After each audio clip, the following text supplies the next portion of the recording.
Je vous attendais, Monsieur Bond. Ben moi ça me fait rire. Bref, yo les copines, yo les copains du web, il y a quelques jours j'ai mis une vidéo temporaire sur ma chaîne, je ne sais pas si vous avez eu le temps de la voir, dans laquelle je vous demandais en fait de me poser des questions en rapport avec la technologie afin que je puisse faire une FAQ, la seconde partie de la FAQ de il y a très longtemps. J'ai récolté quelques questions, pas trop pour faire une vidéo trop longue. Merci en tout cas d'y avoir participé et d'avoir été plus nombreux que ce que je croyais à participer. Vous faites de moi un homme comblé. Ne perdons donc pas de temps, je vais répondre à chacune de vos questions. Évidemment, je ne pourrai pas répondre aussi précisément que je le voudrais car ce serait beaucoup trop long, donc je vais être assez concis, ce qui fait aussi que les personnes qui ne sont pas intéressées par tel ou tel sujet de telle ou telle question, vous pouvez rester car c'est plutôt rapide, tout en étant le plus exhaustif possible. La première question vient de Fœtus qui me demande mon avis sur le clonage mouton-humain qui est actuellement en développement. Alors parler de clonage mouton-humain, c'est un peu faire un raccourci malheureusement, puisqu'on n'en est pas non plus à des hybrides comme dans des films d'horreur, mais plutôt à un embryon contenant des cellules humaines. Il faut compter une cellule humaine toutes les 10 000 cellules de mouton, ce qui est déjà beaucoup bien sûr. Cette prouesse permettrait de cultiver des organes mi-mouton, mi-humain qui pourront ensuite être greffés sur la personne qui en a besoin. Par exemple un cœur ou des poumons, comme on le fait déjà pour le porc. En fait, la transplantation d'un organe venant d'un mouton est plus facile, plus aisée que la transplantation venant d'un porc. Pas forcément beaucoup mieux en tout point, les deux vont bien ensemble. Une cause qui pourrait sauver des vies, qui est si importante dans le domaine médical, je vois pas comment je pourrais être contre. Bien que des personnes risquent d'être contre le jour où le développement va un peu trop loin et des cellules humaines se retrouvent par exemple dans des organes comme le cerveau ou le sexe de l'animal, où là on peut se poser des questions un peu plus éthiques. Je pense pas qu'on ira jusque là, les personnes qui développent ça seront en train de maîtriser quand même leur travail. Question suivante d'analyseur, ce que j'ai pensé de plusieurs jeux, quel smartphone je préfère et quelle est la technologie que je préfère. Alors pour faire rapidement la liste de ces jeux, j'ai adoré Ark mais je pense qu'il a fait son temps. Forza, j'y ai jamais joué. Par rapport à Call of Duty, le jeu est trop peu fourni par rapport à son prix.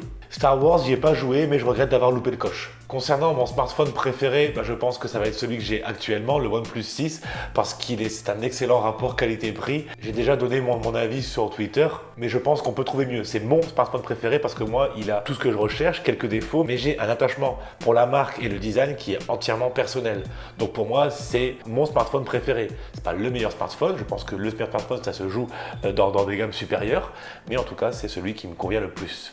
Ma technologie préférée, c'est un peu compliqué de te le dire parce qu'il y a beaucoup trop de choses, mais en ce moment, ça doit être la réalité virtuelle. Je m'y suis plongé depuis quelques jours. Je suis complètement bluffé, complètement conquis et j'espère que ça va continuer encore pendant longtemps. Rémi Roger voudrait avoir mon avis sur la loi anti-fake news. D'ailleurs, tu étais là dans la FAQ d'il y a 9 mois, là. Je me souviens, même un an, je me souviens. Quel pseudo charismatique.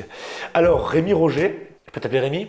Je pense que c'est mieux, hein. On est d'accord là-dessus. Je pense que la loi anti-fake news, on en a besoin. Mais la question que je me pose, moi, c'est qui va décider que telle chose est vraie et telle chose est fausse? Qui va décider finalement des sources fiables ou non? J'ai un peu peur qu'on se retrouve dans le même cas, en fait, même si on lutte contre la loi anti-fake news, on se retrouve en fait contre une justice qui elle-même choisit ce qui est vrai et faux, et finalement ça revient presque au même. Évidemment, quid de la liberté d'expression, de la liberté de se tromper aussi? Est-ce qu'on va être condamné pour avoir passé une mauvaise information alors qu'on voulait pas se tromper? Bien que je pense qu'on a besoin de ça pour éviter les débordements, du moins les limiter.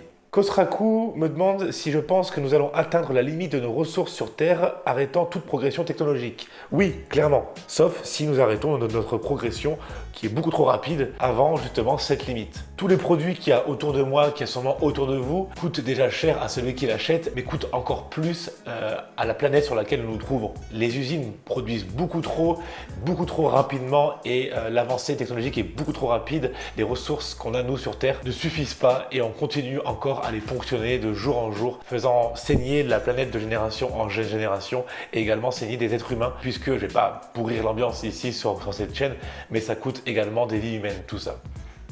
Bref, on court trop vite, on va se ramasser la gueule.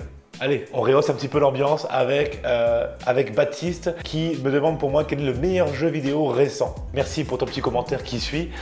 Alors, on va se mettre une contrainte, sinon ça va être trop compliqué, il y a trop de jeux. On va dire par récent, on va dire en 2018. Quel est le meilleur jeu pour moi en 2018? C'est compliqué d'en définir que un, mais si je vais être le plus objectif possible, en ayant quand même bien sûr mes goûts personnels, je dirais que ce serait Ni no Kuni 2. Parce qu'il est beau, il est complet, il est très profond, intéressant dans son scénario et ultra varié. Et en plus, il corrige ses défauts au fur et à mesure des mages. Finalement, c'est un jeu qui en combine plein dans une histoire crédible et un univers ultra intéressant, ultra attachant. Allez voir par vous-même, ça vaut vraiment le coup.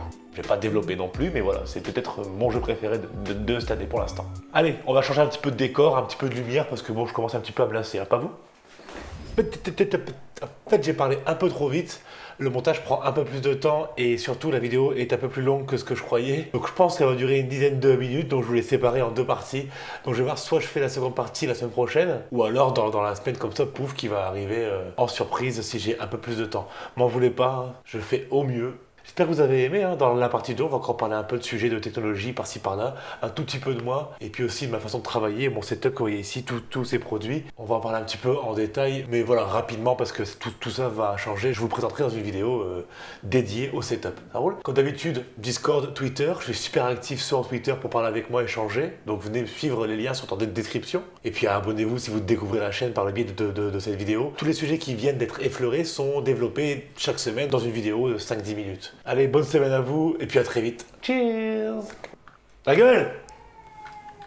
Je parle pas... Non, je parlais pas au... Je parlais pas à vous. Hein. Je parlais à moi-même. Enfin, c'est compliqué. Parce que je fais des vidéos sur YouTube. Oh,